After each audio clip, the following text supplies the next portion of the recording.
Hello বন্ধুরা, good morning. তোমরা সবাই কেমন আছো? আশা করি তোমরা সবাই খুব ভালো আছো। বৈশাখী দাস ব্লগে অনেক অনেক স্বাগত। এই দেখো বন্ধুরা, সকাল সকাল উঠেছি। সকাল সকাল উঠা মানে একদম 5:30টার আগে উঠেছি।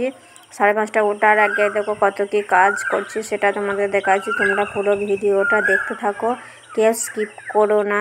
আশা করি তোমাদের ভালো লাগবে। ভালো লাগলে লাইক, শেয়ার, সাবস্ক্রাইব, কমেন্ট অবশ্যই করো। এই দেখো বন্ধুরা, আমি যে খাবারগুলো বানিয়েছি মেয়ের জন্য টিফিন, সেই খাবারগুলো তোমাদের দেখাইনি, কেন কিছুটা দেখাইছি। সবটা তো এক হাতে করে দেখানো যায় না, এক হাতে করে ক্যামেরা ধরে এক হাতে করে দেখানো যাবে না।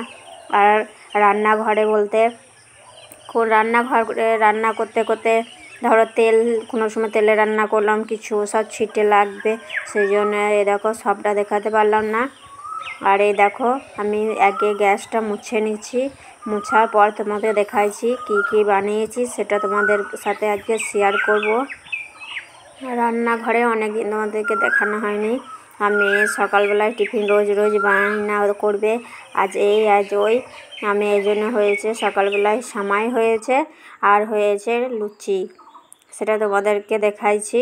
আর এই দেখো আমি এই যে মেয়ে চলে যাওয়ার বাদে সেই কাজগুলো ছিল, সেই কাজকর্মগুলো সব করছি। আর এই দেখো কিচেনটা পরিষ্কার করে নিচ্ছি। কিচেনটা বলতে এই দেখো যে চুলাটা দেখছি তেল চিট হয়ে গেছিলো। রোজ রোজ মেয়ে তো তেলের এই জিনিস খাই, তেলের জিনিস তো অত ভালো নয়, তাও দিতে হয়, কি করব, স্কুল যাই বায়না করবে রোজ। তাই এই দেখো এবার সব মোছামুছি হয়ে গেল।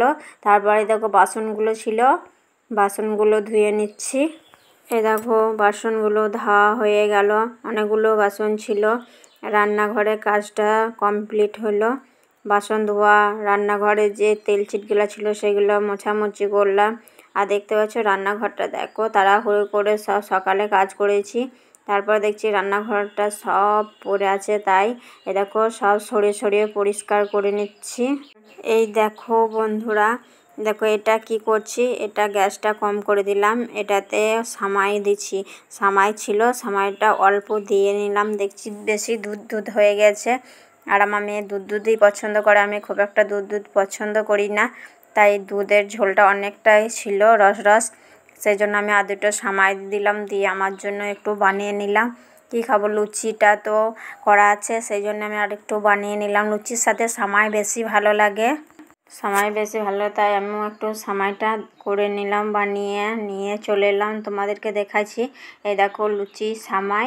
আর এই দেখো দেখতে পাচ্ছ এই টিফিনটাতে আছে কি বলো তো, ভাজা পিঠেটা কিন্তু আমরা বানাইনি, ভাজা পিঠেটা কাকা শ্বশুরা বানিয়েছিল, তাই দিয়ে গেছে। আমি দেখো বসে বসে খাচ্ছি, একদম মচমচে মুড়মুড়ে হয়েছে, খেতে খুব টেস্ট হয়েছিল।